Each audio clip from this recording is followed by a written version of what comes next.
Okay, welcome to CP Calculus.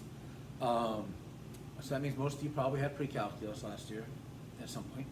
Um, the way this class will work, we will be covering what's called differential calculus, okay? And I'm gonna talk a little bit about that in a minute or two, but just for right now, just realize what we're gonna start off the year doing though is get back in the swing of things, I'm going to start off with SAT review. We'll probably go through a couple of SATs to start off the year.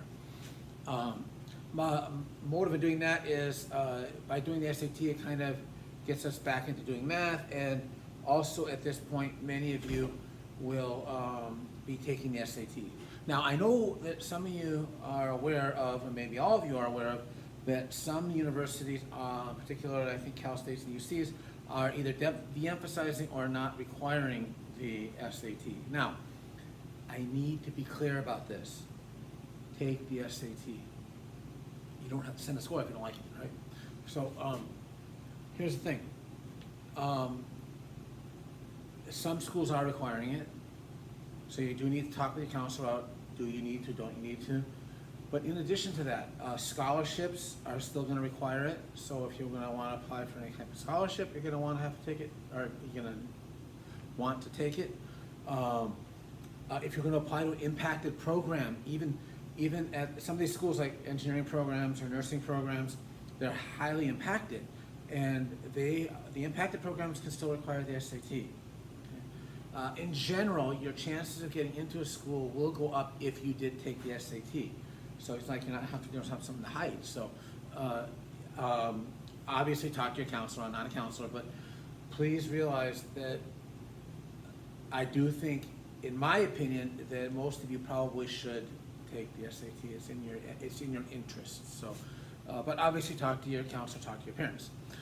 Now, so we're going to start off with the reviewing, and then there are three topics that students kind of struggle with traditionally as we get into the differential calculus. So I like to kind of do a preload that with a little bit of a review. Now I know most of this is a little bit of review of things you already covered, but what I do now is I'm distilling out of the pre-calc class the things that I think students struggle the most with, which are graphing parabolas. Because when you're doing calculus, if you can graph the function, it gives you an idea of what's happening, and it's really helpful, okay? It's not like the end of the world if you struggle with graphing, so don't panic, but graphing, and then exponents. Little things like this. 3 squared. Well, we all know 3 squared is 9, right? But what is 8 to the 2 thirds? Well, third root 8 is 2 squared is 4. I find that students have trouble with fractional exponents. They're super easy once you remember how to do them. But anyway, so you might go, oh, exponents are easy. 3 squared or 3 to the 4th is 81. But when you start doing fractional exponents, which we do a lot of in calculus, you're going to need to know how to manipulate that number. And then trig, like this example. The sine of pi over 6. You should know that that's a half, right? Now, I know some of you are married to that unit circle, and you've got to have it. Don't panic. We'll let you use unit circle. But just in general, it's a lot of remembering how to do stuff, like remembering exponents and trig and graphing. And so I'll start off with SAT review, and then we will do a little bit of reviewing of the main topics, and then we'll get started in the calculus. Now, I run the course on Canvas. Everything goes on Canvas. You do not need the textbook.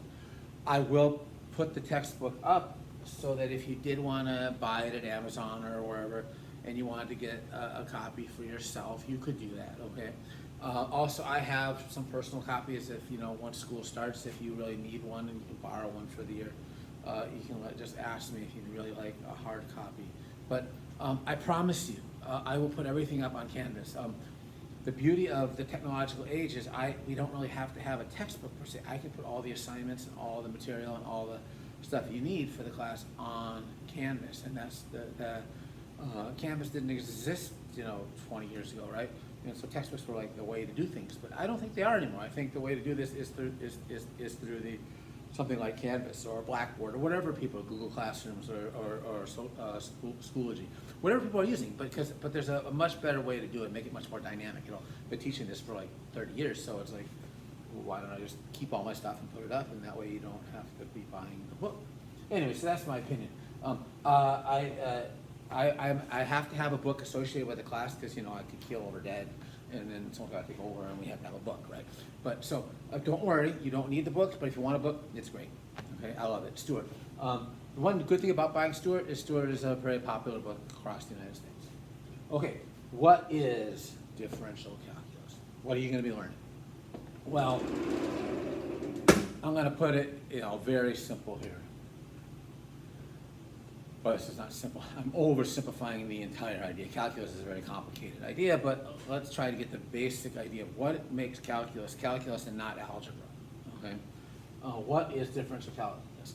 Let's just go back to an idea that you learned in grammar school or in Algebra 1. Rate is distance divided by time. That's really calculus right here. Ding, ding, ding. This is what Newton's whole idea is rate is distance divided by time. But there's a caveat to it, a really pretty big caveat. And when we get to the caveat, you'll see, like, oh wow, that is weird. How are we going to deal with that? And that's what we're going to have to learn all about. Okay, it's kind of fun. Okay, well, I mean, yeah, I like math. Okay, so let's just remind you what this means. Like, let's say I drive from here up to my friend who lives in Sacramento, right? And let's say that's 360 miles away from here, right? So I got a friend, and my wife and I, we drive up to their house, and it's 360 miles away, and it takes us 6 hours to get there. So what we would do is we would say, okay, you went 360 miles, and I divide by 60. Oh crap, I haven't wrote the answer. Oh, boo. 6. So the way you figure out how fast an object is moving is you take the distance and divide it by the time. And you're probably thinking, well, that's no big deal. Well, yeah, that is no big deal, and that's kind of boring. That's not what Newton wanted to know. Newton and Leibniz are like considered the fathers of calculus, right? And so about 400 years ago, all of math and science was like stymied, like, oh crap, we can't move forward. We need to do something. Because here's the thing. If I'm moving around, I'm moving around, I'm moving around, I'm moving around, I'm moving around, how fast am I moving at any moment in time? See, under the old ancient man way of doing things until 400 years ago, right, when human beings have been civilized for 10,000 years or whatever. So for the last until 400 years ago, until the last 1% or 0.5% of time, we took distance in ancient cultures, so that distance divided by time. Here's the thing, that's my average speed over the 6 hours. Right? That's my average speed over. That's not how fast my car is going. Like sometimes I stop and pull over and I get something to eat at McDonald's, and then sometimes I keep driving along. Sometimes I go slower because there's a cop behind me, and sometimes I go faster because I want to get there quickly. I'm not driving my car at 60 the whole time. That's my average speed. How would I find how fast I'm moving at a moment? Here's the thing about a moment in time. Think about that. Think about the problem. That's called the average rate of speed, right? And ancient men and women have known about average rate for ever, right? But what we want to know is instantaneous. What if we want the time to not change at all? Oh crap! Well, we'd have to divide by 0, right? Right? Like at any moment in time, like when you're your speedometer, you see how fast your car is moving on your speedometer. To figure out that rate, you have to divide by 0. Well, that's one of those rules that we're not supposed to do, right? So what Leibniz and Newton did is they came up with a way to divide by 0. And that's the trick, okay? And so that's what we're gonna have to learn how to do, is how can we actually divide by 0 in a meaningful way? That's kind of cool, right? Like, we're gonna learn how to divide by 0, okay? In a meaningful way, right? Can't really divide by 0, but we wanna go divide by 0 if we can here. Okay, now, last thing is, this is gonna be what's called a flipped class. Now, flipped classes existed for a long time. is this like the last 10 years or so. The idea came about before this whole coronavirus thing, but I think it will work well in this situation. But people did this before. Now here's the logic. I'm going to put videos of myself presenting the lessons up for homework. And then when you're actually in class, you will do what used to be the homework. You'll do the assignments in class. Now the logic, even before the pandemic, was, hey, why not have students doing their work with the teacher present? Because like it's sometimes crappy when you're at home and you're like, oh, I don't know how to do this. I have a question. And all of your separate homes doing this. So the idea is you watch the lesson, and then when you come in for the day, we'll start off like, hey, any questions on the lesson? And I might even do sort of a mini lesson to get started, and then, but then we'll give you the class time to do the homework. So what was homework, the assignments are going to be doing during class, and what was the lecture, which was done during class, will actually be the homework. So it's called a flipped classroom. Anyways, that's it to start with. There's a whole bunch of stuff on the Canvas in terms of like how you get graded. Now, the basic way of how you get graded is every assignment is worth points, and you'll get 90% of the points total. You get an A, 80, B, 70, C. So you can read all about that on the Canvas. But and obviously, as we go through this, you'll have questions.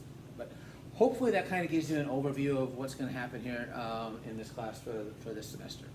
Okay, bye-bye.